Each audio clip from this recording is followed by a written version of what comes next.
Inside Your Finance podcast, where we explore people's relationships with money by chatting with everyday professionals like you and me. We learn about their money mistakes, their money wins, and we learn some tips and tricks that they've learned along the way. My name is Jennifer, and on today's episode, we have Bukky Wonda. Bukky is a founder of an immigration tech company. She's a commercial mortgage broker and a filmmaker. Bukky, thank you for coming today. Thank you for having me, Jennifer. So it looks like you have a lot going on and like you have a lot on your plate. So can you tell me what is the one thing that makes Bukky happy? Like what makes you motivated and what makes you tick? There was a time when I used to be called Bukky Money.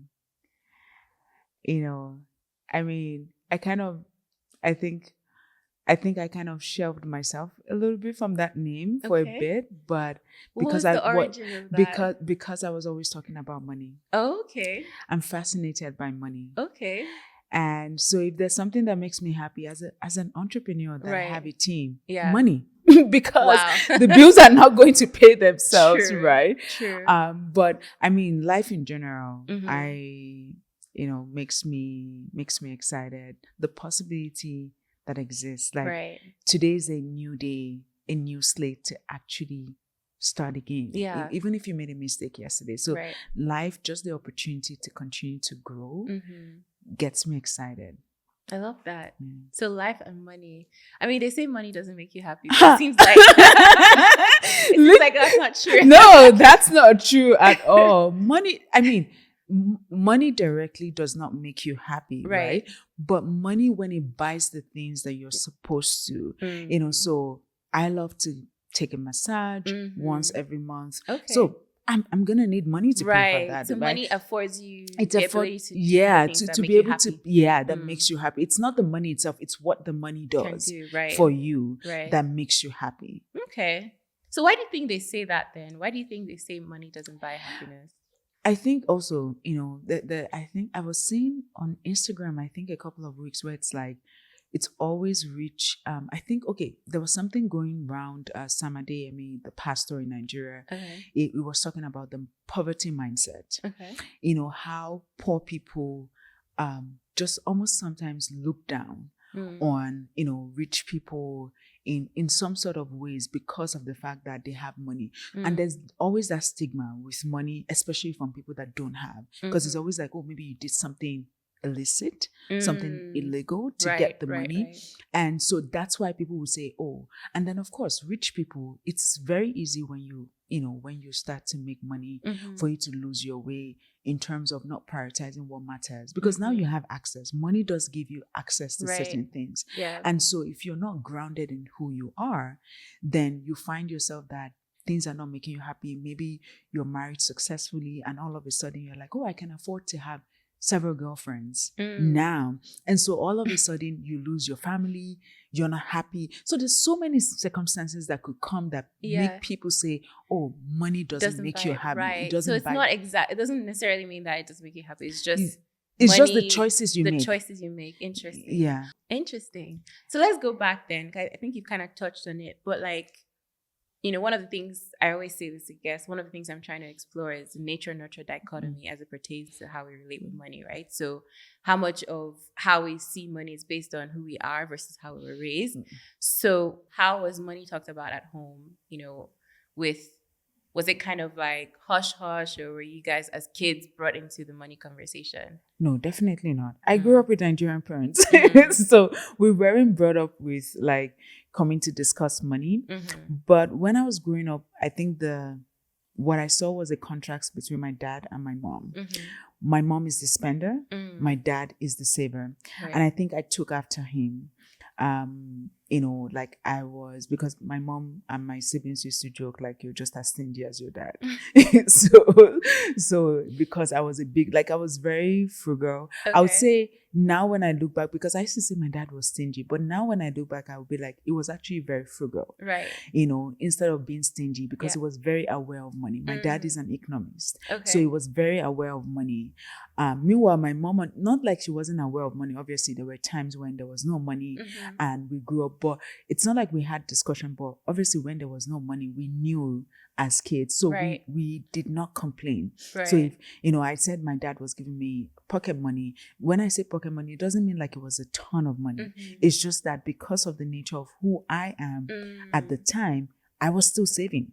And that was something you learned from your dad? Or do you think it was just innate? I don't know if I think it was innate, but I think that I took that quality from my dad. Right. So I think like it's just, I guess, just DNA. Natural. Yeah. Interesting. Okay. So I guess when I asked like if money was talked about, it's like, so you knew, so in your family, you know when things are a little bit hard and when you guys need to cut back on spending. Yeah. Like your parents didn't shield, because I know sometimes like kids are just in their own la la land and they don't know what's happening. So I grew up in Lagos. So I grew up, the first part of my life was in Lagos up till I think when I was in primary 4. Then we moved to Abuja. And so for context, Lagos, Nigeria, Abuja, Nigeria. So we, at that time, when my dad was away, there was a time there was no food at home at all. There was nothing. And I remembered my mom was just like, we all knew there was no food. Like my mom trained us so well that we could not, because if you go eat at somebody else's house, you're in trouble. Oh, wow. So we were just waiting, and miraculously somebody brought food. And so we knew. So that's it's not like maybe they sat down and told you, but you just know there's no food. Because my dad was away. And that time there was no, my mom would go to a neighbor's place to go and use their landline. Because that was the place we grew up in. So what did you learn from that? Like, what did that experience teach you? Like the fact that your dad was away and there was no, I don't know if I really reflected as much, but it was just a situation where it was just like, I guess like, you could see like, okay, in that case and my mom is industrious. So I don't know what happened at that time, because my mom was always the kind of person that, in fact, even now I'm like, why did she lose that part of her? Because she was always industrious. She's a teacher, but despite the fact that she's teaching, she always had a side hustle. So I took my business interest from my mom. Okay. So my parents gave me something. In one way or the other, I think I was more observant as a child. So it's not maybe what they said, it's what I saw and whatever way I interpreted it for myself as a child. I see. Okay, so that's interesting. So you're saying that one of the key things you picked up from your parents and your upbringing is saving and, being a good steward of your money. So as you journeyed through life, then was there ever a moment where first of all, was there a time where you kind of like deviated from that, where you found yourself being too much of a spender, or have you just always been a saver? No, I would say like, of course, there's been life circumstances. By the time I finished high school, secondary school, I remembered I had a lot of money. I had 150,000 naira because from that piggy bank, right? It was broken at some point. Oh, wow. Okay. It was broken at some point, and then I bought my first 2 suits from that money. Okay. I think I even used one of the suits for my graduation. I bought it with my own money. Nice. And, so I bought my first shares, at, I think I was finishing secondary school when I just went to the bank. I can't remember one of the banks that was closing down at the time though. I went to buy my first shares there, but I was so proud that I bought my first shares. My dad worked at NDIC, and so Nigerian Deposit Insurance Corporation. So they know when a bank is closing because that's their responsibility. They're the ones that go into, because they're the ones that insure. It's just like CDIC here in Canada. They're the ones that insure. So my dad was so mad at me that because when I came back, it was like, where did you go? I'm like, oh, I went to buy shares. Like, I went to this bank. He was like, what did you go to do? I'm like, I went to buy shares. And he was so mad because it's like, his colleagues are going to make fun of him, like your daughter, because they will see my name, and my name is like Bukky Wonda. So it's going to be the very first name that you're going to see. Right. So he was just so mad at me. But I think over the years, even while I was in university, I think I kind of picked that up. But when I moved to Canada, I think that kind of like changed for me, not immediately, but I think one of the things I now learned was balance, as opposed to the way where you're just always saving. Right. You don't have a life outside of just, you're always keeping. When are you going to spend it? So I think that was one of the things that I learned, because when you come here, you see people going on vacation every year, or even twice or 3 times. And at first I used to think it was luxury. to actually be able to do that until, when you start learning and you now realize that these things are not that expensive, over time when you start to not see expensive, but then also there are, tips and tricks that that you can use to make it more affordable, make it, right? or even save towards it. Like Exactly. you could have a savings for it. You could have, oh, this is the goal, because I worked in the banking sector for a bit. So we had clients who would come and say, oh, I'm saving for this particular thing, or would even advise them on, okay, if you want to travel, let's keep this. Maybe you keep this for 12 months. Yeah. You have the short-term goal, you have this medium-term goal, you have your long-term goal. So you now realize that you don't have to just always spend, spend the rest of your life just saving. Just saving, right? Yeah. Okay, so balance is what you kind of learn. Yeah. All right, so then walking through that journey, then have you ever made a financial mistake that, I guess, what was your biggest financial mistake that still kind of stuck with you and it's a lesson that you learned? I think, oh my God, like that's a very big question, because that question has kind of like, I don't know if the right word to use is plagued me for the last few years. Okay. It's still something that is holding a mark for me. Oh, wow. In the sense that it really kind of turned my life upside down. So in 20 so I've made quite a number of money mistakes, but I think this was the one. I'll get to that point. I think this was the one that was the top. I think one of the things that I was very good at saving money. I was very good at keeping money. But I think in the process or in the past, I've always been very adventurous in terms of my pursuit of my purpose, or what I feel is my purpose and my passion. And so what that means is, even though I'm a saver and I keep money, but when it came to this, I was very reckless. That's the word I would use. Or I was not financially disciplined about it. Like I didn't have enough knowledge. So for instance, I made an investment. This was back in 2018. I was still very young. And I made an investment of $50,000 into something that I did not really vet as much, because this person was like, oh, I have this project and blah, blah, blah. It was around the film, something I was passionate about. So I think 2018, 2017, until today, that money is gone. Interesting. So the places I lost money were around the things that mattered to me, which is I wanted to pursue. So I would not say I lost money spending. I really wish that I actually spent that money on myself. Like I actually used it to buy stuff, traveled. Like I have something to show, but I didn't. And so that was like the beginning, because again, I was just like, okay, at that time, I never thought it was a loss. But obviously by 2019, I took a 1 year gap to Nigeria in 2018, and I got back to Canada in 2019. So obviously I wasn't working for like that 1 year. I'd started my business as a side hustle, but it wasn't paying enough to, but it was paying something. Yeah. So by the time I came back, I had over $100,000 debt. So because that investment I didn't take it out of it wasn't like from savings. I took it out of my line of credit, because my expectation was that, oh, this thing was going to pay back, and I was going to be able to pay back my Was line that the $15,000? 50. Oh, it was 50. Okay. 50. So you took so I took that a plus line of credit from your, okay. So I had a line of credit. So I had access to over $100,000 line of credit.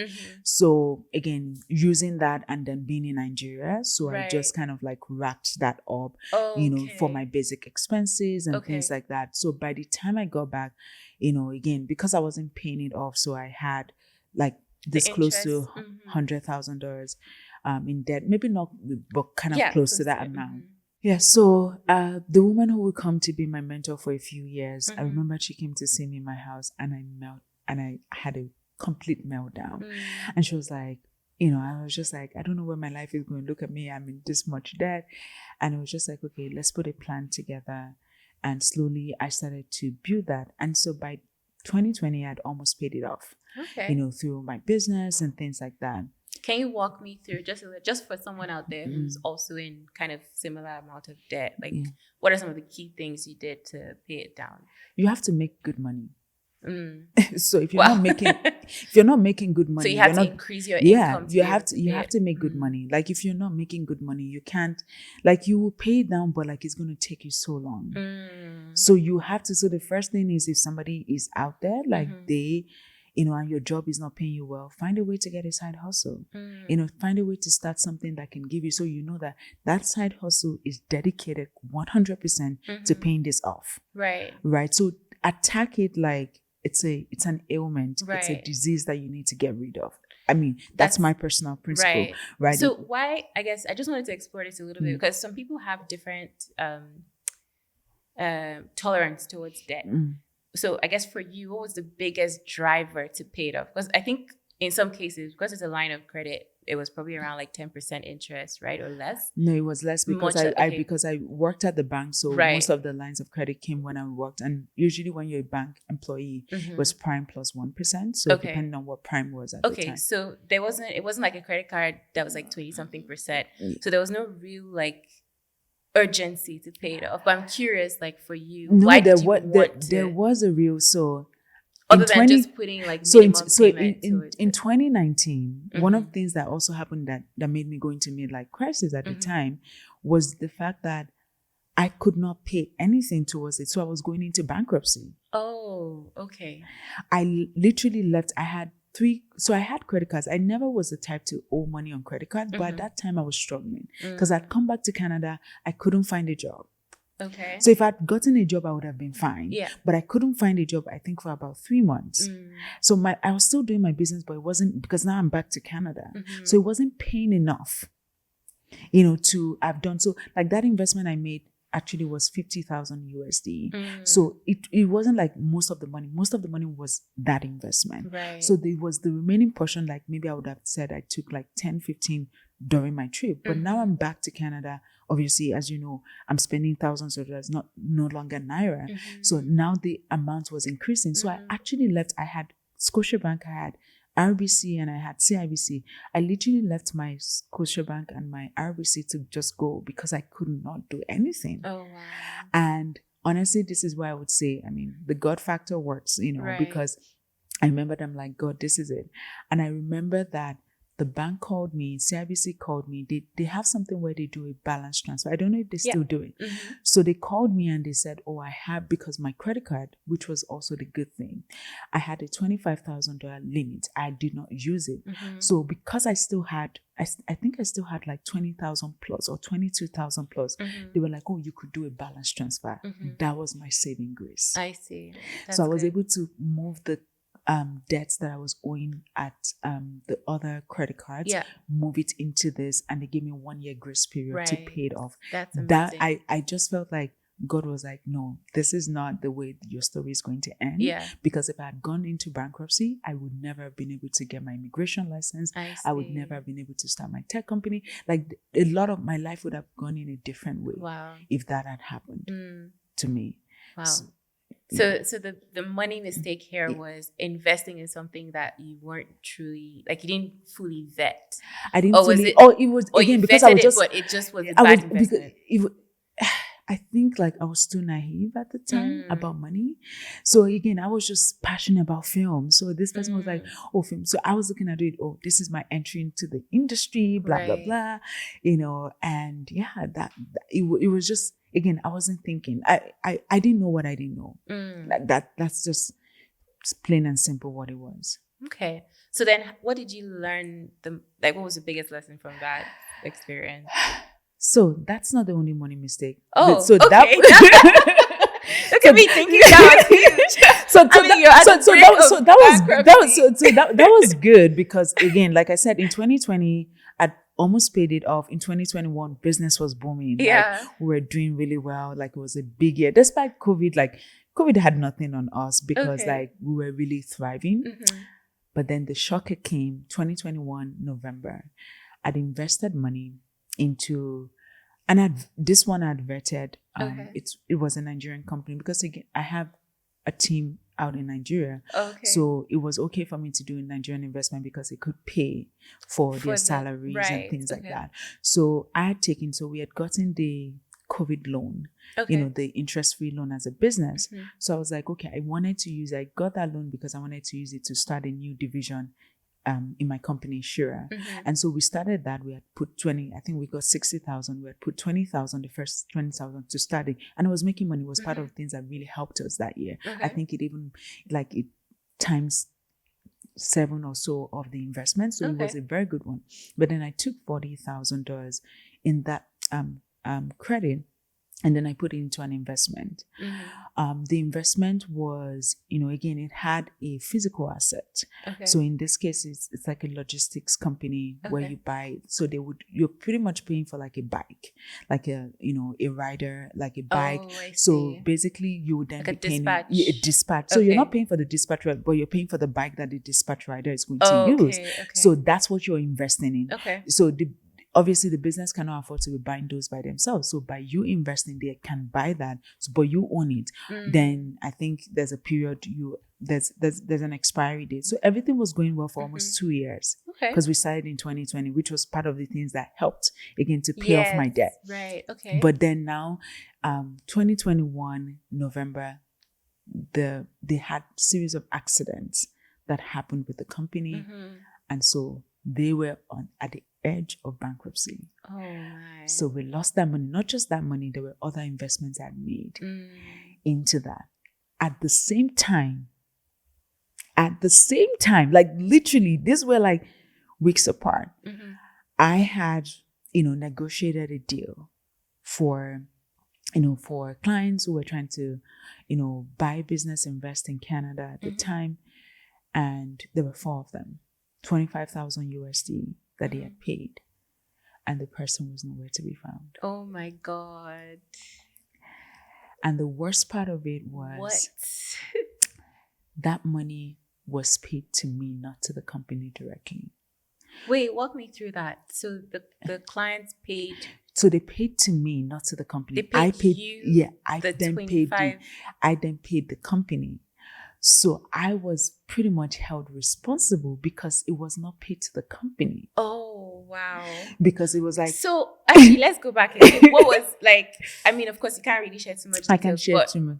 What can you describe the nature of the deal? Was it kind of like, okay, you're like the middleman? I was the middleman. There is an investment. So it was in the immigration. That's all I can say. Okay. So I was the middleman because I was the one trying to. So it was towards them being able to come to Canada. Okay. So that was the first part of it. So we had just discovered, okay, this was a path that we could explore.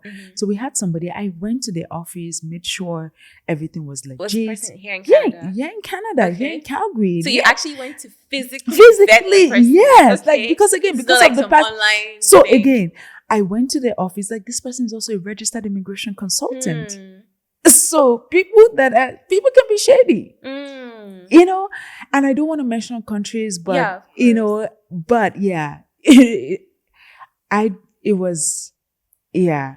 So you did your due diligence. I did my due diligence. But however, so there was a client that was supposed to do this. The husband had done some search on the company, and he said he found something I think he's a lawyer in Nigeria. He found something about the company haven't been closed or haven't gone under or something in the UK. But in my head, so they were like, so they did not go ahead. But in my head, I'm like, oh, there's no correlation. I trust this person. This person is licensed. This person cannot do this. Yes, interesting. This person cannot do this. And so that money, so I was on the hook for 100,000 USD. Oh my gosh. And then we just lost a loan. So it's not even just an investment. We just lost a loan that we needed to still pay back.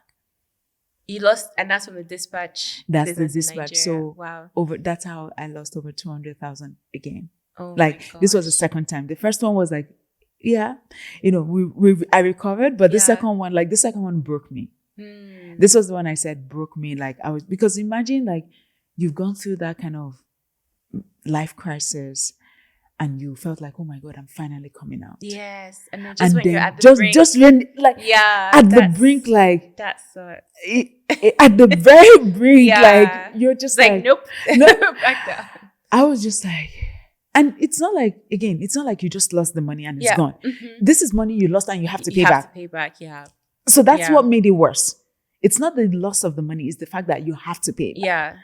At least for the loan, and then the second part. No, but I had to pay it back too. One. Yeah, I had to pay it back. I'm glad that it seems like you've come out of that. So I guess we can, I had a few other questions, but I think we can just like walk through like, okay, after you experienced that, how did you come out of it? So we put up a payment plan with the other 2 people we had to pay. Because at that time I was just like, I don't have the money. They were going to go on social media and go. My gosh. And the only thing I had working for me was my name. So I'm like, I can't afford my name to be ruined.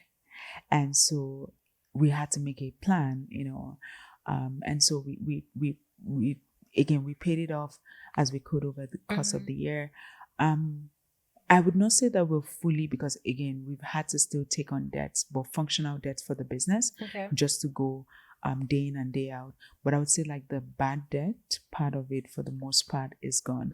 So even with the other loan that we owed, we were not able to pay back. So we had to do a payment plan, right? So, in terms of paying it back, because we had gotten it through a women organization as opposed to getting directly from the bank.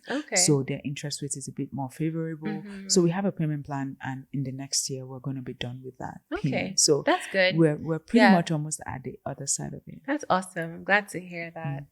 All right. So I guess final question then. What would you say your personal relationship? How would you say your personal relationship with money has evolved now that, because I know you said you had a 9-to-5 and then you became an entrepreneur, and it seems like you've just done that for the longest time or since then.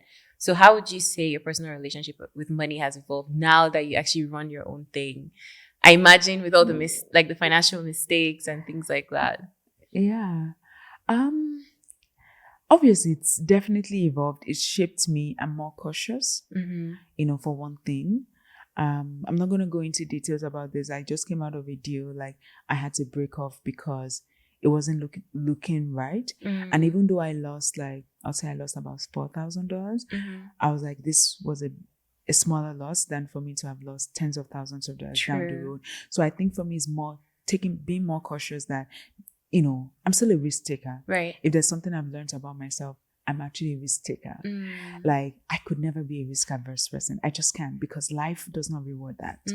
And so I'm okay with taking risks, but now I'm more aware. I'm self-aware. So if, I know that if something is not working out, right, I can take a step back. Right, like I just did with this deal that went, that was like, okay, this is not the kind of person I want to be partnered up with, and I had to exit out of that relationship. And so it's evolved in just being more self-aware. That doesn't mean I'm not going to take risk. Like I said, I love taking risk. Right. So you take risk, but you just but be a little bit more grounded. Okay, awesome. I really want to know this, but what do you think is a big misconception that women are told about money and wealth and building wealth? I'll use myself as an example. I think growing up, seeing how the women around me were, even though I'm this ambitious person, I hid that part of me because I felt women could not have too much money because that would make them unattractive to potential suitors. Wow. And so that's something I struggled with for years until I was just like, you know what? People already think it doesn't matter. Once I open my mouth to talk, they already think I'm too much. So it doesn't matter whether you have money, you might as well just go ahead. So I think that it's the fact that you should not have too much money for whatever reason. You're going to don't invest in luxury because you will be told that, somebody, a man, but not like there's anything wrong, but it's almost like, like you be seen like you're sleeping around and things like that. And so those are some of the things I feel like sometimes because there are women that genuinely have their money and pay for these things. Of course. All right. We're going to play a game. It's called Save or Splurge. So I'll say the word and then you tell me whether you're going to save or you're going to splurge on it. I'll start with business class tickets. Save. Okay. Why? Just because I know that you shared an hack on how to get business class tickets, but for now, if I don't have points to be able to, it's not a worthy expense for me at this moment. Executive assistant. Oh, that's definitely a splurge. Splurge. I have Okay. one. Yeah. Okay. Premium health insurance. Premium. I'd say save. Save. Okay. And the reason being that, I mean, fingers crossed, I've been in perfect health. So I have health insurance, but I don't know if I would go for premium. Okay. You know. How about personal stylist? Save for now. For now. For now. Okay. But eventually. Eventually, we're going to splurge on that. Okay. Daily coffee and avocado toast. I don't even have breakfast. Okay, but do you drink coffee? Yes, I mean coffee, but not to you go make out. Your own coffee? Yeah, I make my own coffee. So we're saving on coffee then. How about weekly self-care and spa day? Splurge, but not a weekly. I do it once a month. Oh, okay. Yeah. Nice. A monthly spa day. Yeah. I love that. Designer perfumes.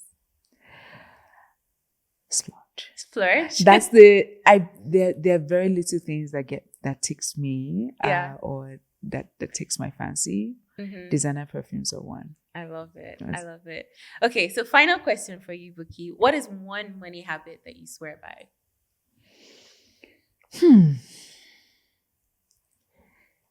One money habit that I swear by. There are a few, but I think I would go with never buy a car on credit. Never buy a car on credit. I think it's the worst thing you could use money to. Like you could tie your money in. Interesting. Buy what your money can afford. Again, I did not follow this advice for something, but it was something I preached to my friends. So my friends would always be like, "Oh, Bukky said we should not buy." So they'll come, so because my friends will usually come to me for money advice and things like that. And so that's the one part I always say. Like for me, it was just at the time when things, being a business owner, putting my money into business, I just didn't have the cash at the time to have been able to. But it's still one purchase that I still regret. Like I really wish that, because prior to then I would just like buy what my, I had 2 cars before then, but I just bought with cash. Right. So so you even mean used cars, like no car at all should be bought on a car loan? No car at all should be. That's my personal, because I'm like, it's the most stupidest payment to be making. Right. People pay. I know people that are paying $700. Why don't I know people talk about rent or mortgage? Then you might as well take a mortgage. Because if you add that to your rent, whatever you're paying in your rent, you can literally pay your mortgage. Interesting. So again, this is my personal, like, I just feel like it's and if you must, because when I made sure I went for the, I have a very good car. It's durable. Like literally just this last month, I spent less than $60 for a month on gas.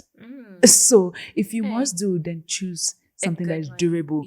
Don't go using your hard-earned money to be paying $700. And then those kind of cars also come with higher insurance as well, and higher maintenance, because most of them you have to take them to the dealership, because you can't just take them to a regular, mechanic shop. Right. So before you know it, you're spending $1,200, $1,500. Again, people's income, but I'm sure that the person that's probably watching this, most regular people would not even need this kind of advice because they already have the money. But if you're watching and you're just like, I'm not, then don't get that car. Right. So I guess your advice is not don't get a car, but it's more get a car that your income can afford. Yeah. Carry without you basically tightening yourself. Yeah.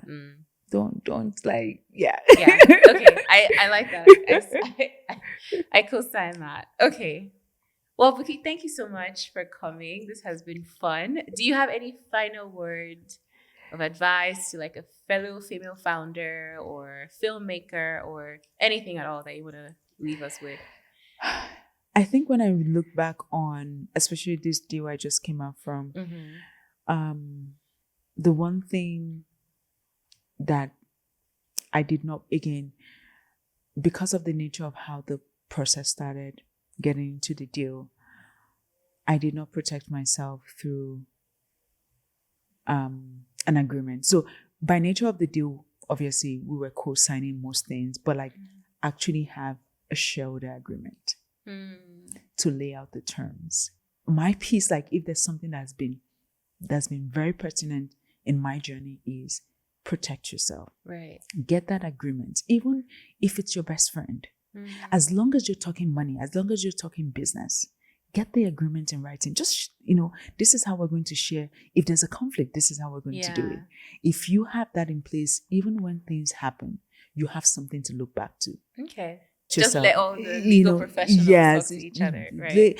And I know it's tough, especially in business, for business people, because legal fees are high. You want to consult with a business lawyers are even higher than regular lawyers. You're looking at $350 to $450, but look for a lawyer that's maybe just starting their practice. So they usually, because they're building their clientele, right. And if they see that you're actually someone that makes sense and you're growing, they want to grow with you. So they're willing to make consensus. Right. In certain cases, they might even do pro bono on certain areas for you, and maybe you pay for certain things, but make sure that you ask around, ask other business owners, who are you talking to? Who are you using? Make sure you protect. I think that's the biggest, protect yourself. Yeah. Protect. All right. So on that note, this brings us to the end of this episode. I hope you found this helpful. If you did, please like, share, and subscribe. And also tune in next time as we continue to deep dive into money relationships with everyday professionals like me and you. As always, I'm your host, Jennifer Ikoroje.